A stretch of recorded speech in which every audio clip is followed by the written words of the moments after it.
There have been hundreds of studies on the impact of smartphones and how they have this.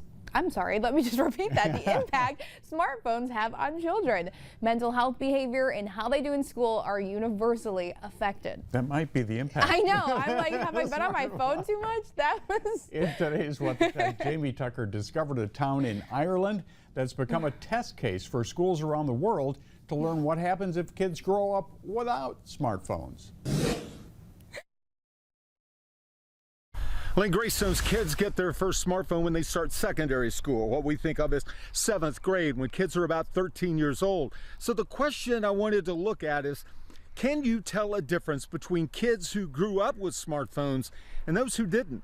At Temple Carey Secondary School, Chaplain Josh Barrington tells me the signs are hard to miss. It correlates perfectly. The more they're on the screen, the less they sleep.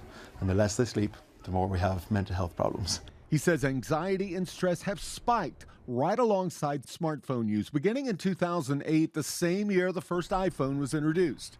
I mean, I don't think it's a debate anymore. It used to be people questioning, is there a correlation, is there not a correlation? Now I feel like you can't even have that argument anymore. Now, the first generation of students whose parents signed up for the No Phone Initiative are now in secondary school. Teacher Susan Keene Andrews says the difference is easy to spot. They're just far more creative, far more childlike and full of wonder and curiosity. The others who are much more maybe just clued into different trends, you know what I mean, and memes and silly things like that, you know. So they're still reading books and, you know, being normal kids, you know. And primary school teacher Alicia Giesler says she saw the change as soon as parents agreed to wait and the phones disappeared. Most importantly, grades improved. Yeah, well, they were tired. They were late going to bed and then early up, and then that was their main focus, the phone, as opposed to their schoolwork.